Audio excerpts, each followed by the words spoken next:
குருவே துணை. நம்ம வாடிக்கையாளர்களுக்கும் ஜோதிட ஆர்வலர்களுக்கும் வணக்கம். இன்னைக்கு நம்ம எதை பற்றி பார்க்க போகிறோம்னா, சிம்ம லக்னத்துக்கு சந்திரன் திசை என்ன செய்வாருங்கிறத பற்றி தான் பார்க்க போகிறோம். சிம்ம லக்னத்துக்குலாம் சந்திரன் திசை வந்தார்னா, சந்திரன் வந்து 12 கூடிய விரையாதிபதியாக வராரு. விரையாதிபதியாக வரும்போது அவர் நல்ல இடத்துல இருந்தார்னா விரயத்தை தான் பண்ணுறதுக்கு வாய்ப்பு வரும். நல்ல இடம் அப்படின்னா லக்னத்தில் இருந்தாலோ அல்லது 4, 7, 10 இருந்தாலோ அவர் நல்ல இடத்துல இருக்கிறதாக அர்த்தம். ஏன்னா அது கேந்திர ஸ்தானம். அதே திரிகோண ஸ்தானம் 1, 5, 9 1, 5, 9 இருந்தாலும் சந்திரன் திசையில் கெடுதல்கள் செய்யறதுக்கு வாய்ப்பு வரும். ஏன்னா 12ஆம் அதிபதி போய் நல்ல இடத்துல உட்காந்துருக்கும் போது விரயத்தை வந்து அதிகமான விரைய செலவு பண்ணுவார்.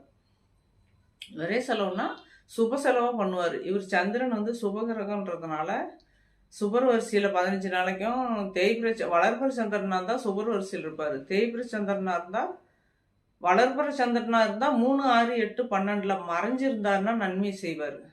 ஏன்னா வளர்பிற சந்திரன் வந்து 12ஆம் அதிபதியாக இருந்தால் அதிக விரை செலவு பண்ணுவார்.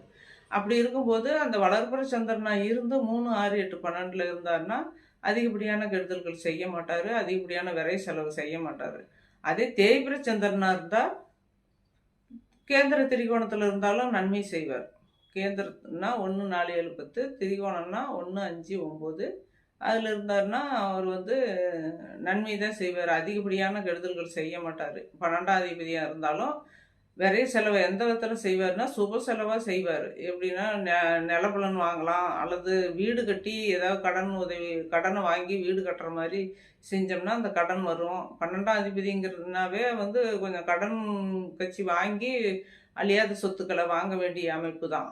அப்படி இருக்கும்போது அந்த சந்திரன் திசை சிம்ம லக்னத்துக்குலாம் இருந்ததுன்னா இந்த மாதிரி கடன் கட்சி வாங்கி பண்ணலாம். தேய்பிர சந்திரனா இருந்து கேந்திர திரிகோணம் ஏறினா தான் இந்த பலன். அதே வளர்புற சந்திரனா தான் அவர் மறைவு ஸ்தானத்தில் இருந்தால் தான் நல்ல பலனை செய்வார். அப்படி இருக்கும்போது நன்மையை தான் செய்வார். 12ஆம் அதிபதி அழியாத சொத்துக்களை கடன் வாங்கி வாங்க வர மாதிரி பண்ணுவார். விரைய செலவு அதில் ஒரு செலவு பண்ணி நம்ம கஷ்டகாலமாக கொடுப்பாரு. மற்றபடி எதுவும் கெடுதல்கள் நடக்காது. வாழ்த்துக்கள்.